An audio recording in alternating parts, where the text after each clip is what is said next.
रूस के ऐलान से दुनिया की धड़कन तेज। पुतिन ने जारी किया नया वर्ल्ड ऑर्डर।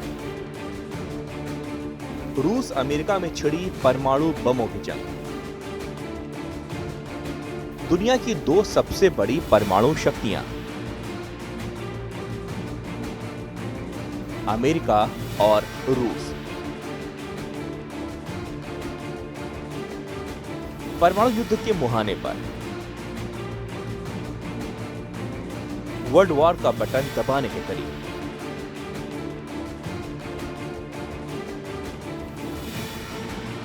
बढ़ते तनाव की वजह से हालात ऐसे हैं कि दोनों देशों के बीच अब एक नई परमाणु रेस शुरू हो गई है। अमेरिका के राष्ट्रपति डोनाल्ड ट्रंप ने परमाणु परीक्षण का ऑर्डर क्या जारी किया, दुनिया में हड़कंप मच गया। फिर कोल्ड वॉर के बाद ठंडे पड़े रिश्तों में गर्मी बढ़ने लगी और रूस जाग उठा। ट्रंप के टशन को देखते हुए रूसी राष्ट्रपति व्लादिमीर पुतिन ने भी रूस को लेकर एक बड़ा ऐलान किया, जिसने दुनिया की नींद उड़ा दी।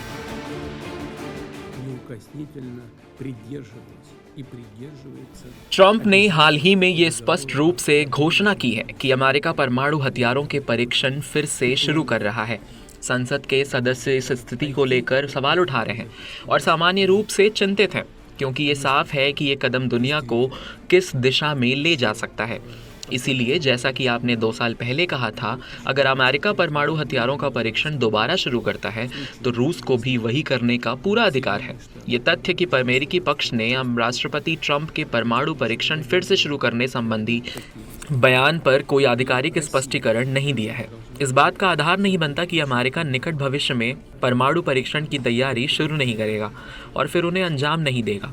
अमेरिका पक्ष भले ही आधिकारिक स्पष्टीकरण देने से बचता रहे, लेकिन इससे कुछ नहीं बदलता, क्योंकि अगर हम अभी उचित कदम नहीं उठाते हैं तो हम अमेरिका की कार्रवाइयों का प्रभावी ढंग से जवाब देने का अवसर और समय दोनों खो देंगे।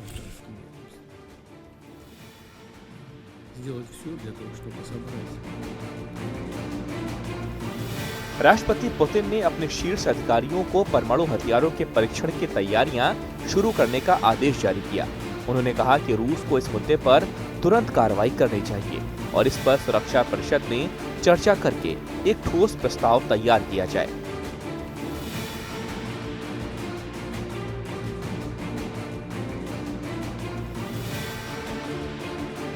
पुतिन के ऐलान के बाद अमेरिका जरूर सोचेगा कि क्या मौजूदा हालात में परमाणु परीक्षण कार्यक्रम को शुरू करने की कोई जरूरत थी, या फिर ये हवाई डायलॉग ही ट्रंप के लिए भारी पड़ गया। बहरहाल पुतिन ने अपने आदेश में विदेश मंत्रालय, रक्षा मंत्रालय और सुरक्षा एजेंसियों को निर्देश दिया है कि वे अमेरिका के इरादों की जानकारी जुटाएं और ये तय करें कि रूस को किस तरह की प्रतिक्रिया देनी चाहिए। पुतिन का कहना है कि रूस की सुरक्षा किसी भी कीमत पर खतरे में नहीं आनी चाहिए। जाहिर तौर पर यूक्रेन को नाटो में मिलाकर रूस के दरवाजे पर अमेरिकी सेना खड़ा होना चाहती थी, लेकिन अमेरिका और नाटो के इरादों को पुतिन पहले ही भांप चुके थे। इसका नतीजा रूस यूक्रेन जंग दुनिया के सामने है। अब चूंकि ये धमकी ट्रंप की तरफ से आई है तो पुतिन तैयार है। रूस के सशस्त्र बलों के प्रमुख ने भी कहा है कि अगर अमेरिका ने अपने परमाणु परीक्षण दोबारा शुरू किए तो रूस को भी तुरंत जवाबी कदम उठाना होगा। उनका ये बयान बताता है कि रूस अब पूरी तरह से सतर्क है और किसी भी परिस्थिति के लिए तैयार रहना चाहता है। हालांकि दुनिया के लिए हालात चिंता पैदा करने वाले हैं, क्योंकि सोवियत संघ के पतन के बाद यानी 1991 से रूस ने कोई परमाणु परीक्षण नहीं किया। इसी तरह अमेरिका भी लंबे समय से परमाणु परीक्षणों से दूर रहा है। लेकिन अब जब दोनों देशों के नेता फिर से ऐसे कदम उठाने की बात कर रहे हैं तो ये पूरी दुनिया के लिए खतरे की घंटी हो सकती है। अंतर्राष्ट्रीय विश्लेषकों का मानना है कि ये मामला केवल शक्ति प्रदर्शन का नहीं, बल्कि नए शीत युद्ध की शुरुआत का संकेत भी है। दुनिया की दो सबसे बड़ी परमाणु ताकतें अगर इस रास्ते में बढ़ती हैं तो इसका असर केवल अमेरिका और रूस तक सीमित नहीं होगा, बल्कि वैश्विक स्थिरता पर भी गहरा प्रभाव पड़ेगा। इस बीच अमेरिका ने अपने शब्दों को कार्य में भी बदलना शुरू कर दिया। राष्ट्रपति ट्रंप के बयान के कुछ ही दिनों बाद अमेरिकी एयरफोर्स ग्लोबल स्ट्राइक कमांड ने कैलिफोर्निया के वेंडरबर्ग स्पेस फोर्स बेस से एक मिनटमैन 3 इंटरकॉन्टिनेंटल बैलिस्टिक मिसाइल का सफल परीक्षण किया। ये मिसाइल अनआर्म्ड थी, लेकिन इसका संदेश साफ था। अमेरिका अपने पुराने न्यूक्लियर प्रोग्राम को फिर से सक्रिय करने की तैयारी में है।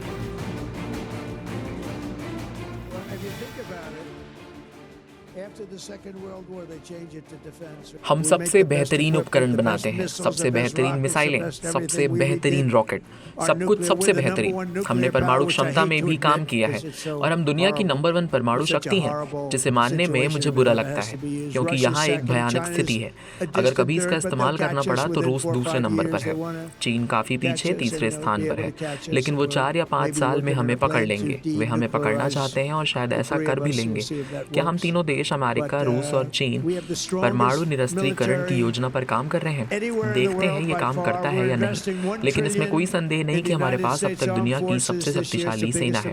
हम इस साल संयुक्त राज्य अमेरिका की सशस्त्र सेनाओं में $1 ट्रिलियन का निवेश कर रहे हैं, जो अब तक का सबसे बड़ा निवेश है। हमने अपनी परमाणु क्षमता को फिर से मजबूत किया है।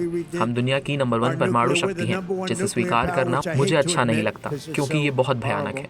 ट्रंप ने मियामी में अमेरिकन बिजनेस फोरम में अपने भाषण के दौरान कहा, रूस दूसरे नंबर पर है, चीन काफी पीछे तीसरे स्थान पर है, लेकिन वे 4 या 5 साल में हमें पकड़ लेंगे। ट्रंप ने कहा, हो सकता है कि हम तीनों देश अमेरिका, रूस और चाइना परमाणु निरस्त्रीकरण की योजना पर काम कर रहे हों। देखते हैं ये कार्य करता है या नहीं। Anywhere in the world by far, we're investing $1 trillion in the United States Armed Forces this year. It's the biggest amount we've ever invested. रूस ने इस कदम को अमेरिकी उकसावे के रूप में देखा और कहा कि अगर अमेरिका ये खेल शुरू करता है तो रूस चुप नहीं बैठेगा। पुतिन का कहना है कि रूस शांति चाहता है, लेकिन अपनी सुरक्षा से कोई समझौता नहीं करेगा।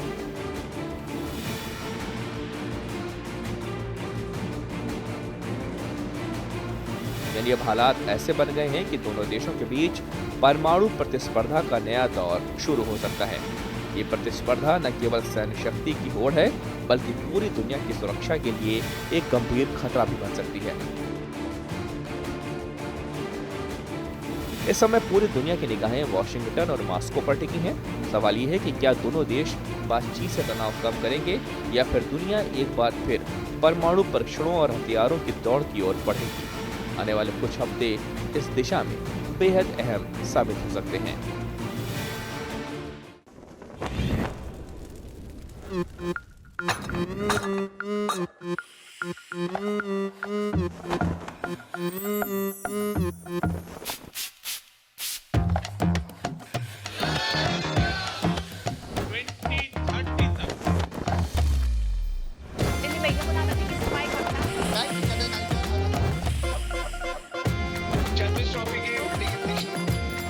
ये कड़क है।